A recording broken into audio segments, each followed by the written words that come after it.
universe inside you. So won't you Hey there guys, welcome back to another smartphone review. Today we'll be taking a look at the Samsung Galaxy S9 Plus and we'll be going over all its glory alongside its flaws. I've been testing this phone for a little over 2 months now and it's an absolute beauty. It checks all the boxes of what a great smartphone should be. You have the headphone jack for starters, a nearly bezel display, you get the IP68 rating for waterproof and dust resistant, you get plenty of features like wireless charging, and you also get a stunning camera, so it's a complete package. I am not a fan of the glass back because of how likely they are to shatter. It looks nice, but it's always in the case for fear of shattering, so there's that. In a year full of notches, the symmetrical Super AMOLED Quad HD display of the Samsung Galaxy S9 Plus is gorgeous and looks unique. The display produces some very rich colors that are very pleasing to look at. The colors appear to lean towards the warmer spectrum as the whites have a tint of yellow. Watching videos on here or just surfing the web is very enjoyable. This phone has one of the brightest displays but gets warm real fast when you have it at max brightness and playing a game. Even though it is a very bright display, don't expect to be able to watch a show or movie outdoors in a sunny day because the blacks are really black and it makes it hard to see with only a few pixels lit up. But if you're just scrolling through social media apps like Instagram or Snapchat, the background is white most of the time or in the web as well, so you won't have any issues viewing it outdoors. So it's fine in that matter. I've been playing a lot of PUBG on this phone and within 2 months the experience has been very smooth, but I did come across a small issue.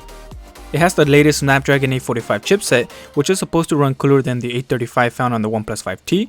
And like on my OnePlus 5T, I expected the Samsung to stay cool while gaming, but sadly that was not the case. It warms up within 20 minutes of gaming, and if you have the screen brightness more than halfway up, it warms up within 10 minutes. It's not terribly hot, but it can get uncomfortable to hold at times. I feel that is mainly due to having the screen brightness halfway, because at night I have the display 1/3 of the way and I can play on it just fine. It still gets warm after 15 minutes, but it's only subtle. This only happens on very demanding games like PUBG. I find this disappointing because on the OnePlus 5T I can have it charging and play at the same time and it barely gets warm. On the Samsung I have to turn off the display and leave it alone while it charges, so that is quite disappointing. So something else that I'm disappointed at is that the OK Google or Hey Google hardware doesn't really work on the Samsung Galaxy S9 as well as I thought it would. As you can see here, I'm comparing it to the OnePlus 5T and the 5T picks it up right away. So the Samsung has a 80% chance of listening to you or not. And the strange thing is that it can hear you over very loud music sometimes, and sometimes it doesn't, and sometimes it does. So it's just not that great. I was very confused. Hey Google. Okay Google. Hello? Hey Google. Come on now. Besides that issue I'm having with the phone, the Samsung has an incredible response time. It's fast at opening and closing apps. Multitasking is a breeze. The 6GB of RAM and good RAM management helps keep more apps open in the background to be able to return to them without having them to reload.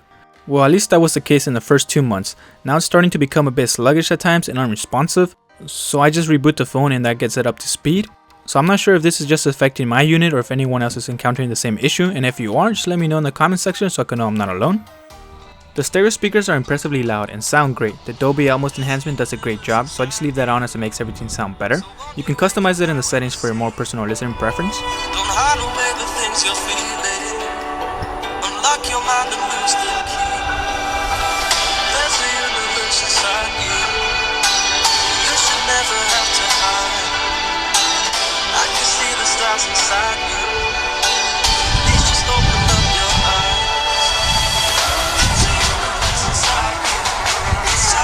There are so many features in this phone that you can have a whole series on it, so I will only touch on a few.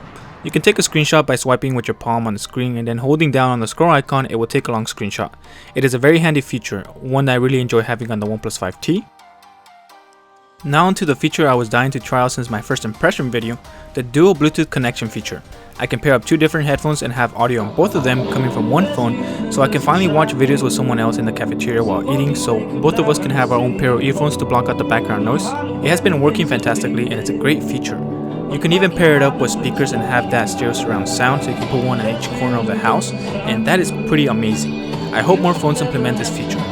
I am completely loving it. It's one of the features that I really love about this phone. So enough about that. I have no issues with connectivity for the past months. Calls go through blazing fast. Now I do have a small issue with Samsung's default texting app. There's a lot of compression with sending photos, so the recipient gets them really blurry and choppy. So I just downloaded the Android Messages app and it provides better results in sending the photos, so you get a better quality picture. I am running this on T-Mobile network, which supports RCS, which stands for Rich Communication Servers. For those of you who don't know, this essentially allows you to send bigger files or pictures over the internet and see people respond to you in real time and get the red receipts. Now, T-Mobile recently announced that they will be supporting the GSMA Universal Profile for RCS messaging, meaning that you can get it on the unlocked version of the Samsung Galaxy S9 or S9 Plus. And T-Mobile is going to be supporting this in Q2 of 2018, so that is pretty awesome. If you buy the phone directly from T-Mobile, more likely than not, it will come preloaded with the feature already. This is something I'm looking forward to, and I'll keep you guys updated in the comment section. I've been using Android Pay for over 2 years, and it has been a seamless experience and a very quick experience as well. I just tap my finger on the fingerprint scanner as I pull it out of my pocket and then tap on the terminal and it processes right away. But with Samsung Pay, you have to turn it on, then slide up on the screen to get to your card. Then unlock it with either your fingerprint, iris scanner, or PIN. It's only a few seconds slower, and it also only gives you 15 seconds to stay unlocked, which kind of sucks because you can't prepare for it. You have to do it right away when you're next in line. But the awesome thing is that you can use it on any debit card reader where you can swipe. You don't need to look for an icon that says Google Pay or Apple Pay accepted. Also, the rewards you get for using it is a great touch. You can spend your points towards discounts on accessory and much more, so that is awesome. Now carrying over to the battery life. The battery life is not terrible, but not great either. The 3500 mAh battery can barely manage to get me through a day of usage on a single charge. With some heavy usage, it lasted me from 8:30 AM to 8 PM with about 4 hours of on-screen on time. Bringing down the display resolution to Full HD and keeping the screen brightness below halfway can get me through a day of usage with about 5 hours of on-screen on time or more. And with very little usage, it can last me a whole day and a half with about 2 hours and a half of on-screen on time. So this is just basically with sending text and receiving phone calls or making phone calls, so that's pretty minimal. But more likely than not, you bought this phone so you can use it a lot, so you're gonna eat away that battery right away when you get off work. The main 12 megapixel camera captures amazing pictures with its variable aperture of f2.4 and f1.5. The larger f1.5 sensor really helps in low light photography. You can get so much light in your photos and a lot of detail. You can capture them very quickly with its fast shutter speed.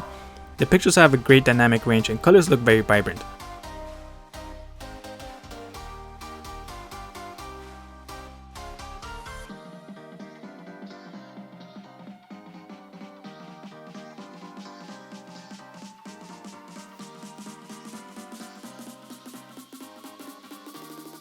But the secondary 12 megapixel telephoto camera is not so great.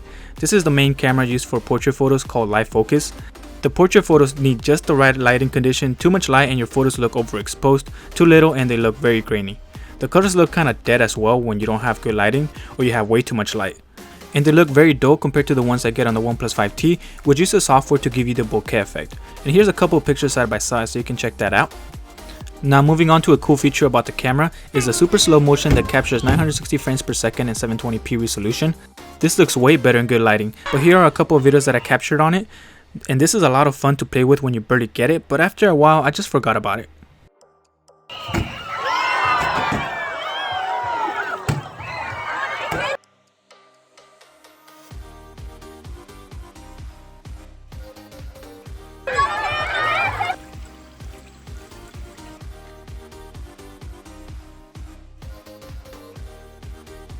Another cool feature is the AR emoji. They are fun to play with, but I also forgot about them after a while.